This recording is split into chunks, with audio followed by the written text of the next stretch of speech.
दोस्तों कोई भी एसआईपी ये सोच करके करता है कि हमें लॉन्ग टर्म में बेहतरीन रिटर्न के साथ साथ एक बड़ा कॉर्पस देखने को मिलेगा, पर लॉन्ग टर्म में कितना रिटर्न और कितना गुना कॉर्पस बनेगा, चलिए एक कैलकुलेशन से समझते हैं। मात्र 1600 रुपए मंथली का एसआईपी अमाउंट लेते हैं और देखते हैं कि लॉन्ग टर्म में यानी कि 25 साल में कितना रिटर्न और कितना गुना हमारा कॉर्पस बन जाता है। पूरा कैलकुलेशन देखिए तो ही समझ में आएगा। तो चलिए देखते हैं। तो ये रहा हमारा एक्सेल शीट। हमने यहां पे एसआईपी अमाउंट हमने 1600 रुपए का ले लिया है मंथली का। रिटर्न हम ईयरली 14% लेकर के चलेंगे। एवरेज ड्यूरेशन 25 ईयर्स हम लेकर के चलेंगे, यानी कि 25 साल तक का कैलकुलेशन देखेंगे। इन्फ्लेशन 5% लेकर के चलेंगे और देखेंगे कि महंगाई एडजस्टमेंट करने के बाद फ्यूचर वैल्यू क्या रहने वाला है और कितना गुना महंगाई बढ़ने वाला है। यहां पर आप देखिए आपको ईएस देखने को मिलेगा, यहां पर आपको एसआईपी अमाउंट देखने को मिलेगा जो कि मंथली होगा।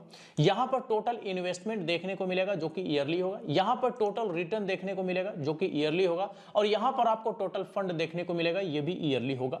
यहां पर आपको मल्टीपल्स देखने को मिलेंगे कि हर 5 साल के अंतराल पे कितना गुना हमारे पैसे बन रहे हैं और यहां पर महंगाई एडजस्टमेंट करने के बाद हर 5 साल में क्या वैल्यू हमारे पैसे का रहने वाला है ये देखने को मिलेगा और यहां पर हर 5 साल में महंगाई कितना गुना बढ़ रहा है ये आपको देखने को मिलेगा। तो चलिए पहले साल का कैलकुलेशन देखते हैं। 1600 रुपए मंथली का एसआईपी अमाउंट किया गया। टोटल इन्वेस्टमेंट एक साल में 19,200 रुपए का हो चुका है। इस पर हमें एक साल में रिटर्न देखने को मिलता है 1520 रुपए का, यानी कि टोटल फंड हमारा एक साल में तैयार हो चुका है इन्वेस्टमेंट प्लस रिटर्न मिलाकर के 20,720 रुपए, यानी कि 1.1 गुना हमारे पैसे एक साल में बन चुके हैं। लेकिन महंगाई एडजस्टमेंट करने के बाद वैल्यू आप देखेंगे तो 19,733 रुपए रह जाता है। महंगाई बढ़ा 1.05 गुना एक साल में। अब आइए पांचवा साल देखते हैं।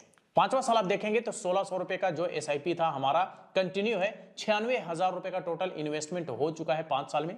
रिटर्न हमारा 5 साल में बना है 43,521 रुपए का। टोटल फंड हमारा 5 साल में तैयार हो चुका है 1,39,521 रुपए, यानी कि 1.5 गुना हमारे पैसे बन चुके हैं 5 साल में। लेकिन महंगाई एडजस्टमेंट करने के बाद वैल्यू देखेंगे तो 1,10,000 रुपए के आसपास वैल्यू रह जाता है 5 साल बाद, यानी कि महंगाई बढ़ा 1.27 गुना। अब आइए 10वां साल देखते हैं। 10वां साल आप देखिए 1600 रुपए का सेम एसआईपी कंटिन्यू है। टोटल इन्वेस्टमेंट 10 साल में 1,92,000 रुपए का हो चुका है। टोटल रिटर्न हमारा 10 साल में बनता है 2,27,346 रुपए का, यानी कि इन्वेस्टमेंट के मुकाबले आपका रिटर्न यहां पे ज्यादा बन रहा है, यानी कि इन्वेस्टमेंट को पीछे छोड़ करके रिटर्न आगे निकल चुका है। टोटल हमारा फंड जो है 10 साल में बन जाता है 4,20,000 रुपए के आसपास, यानी कि 2.2 गुना से भी ज्यादा हमारे पैसे यहां पे 10 साल में बन चुके हैं। लेकिन महंगाई एडजस्टमेंट करने के बाद वैल्यू आप देखेंगे तो लगभग 2.5 लाख रुपए वैल्यू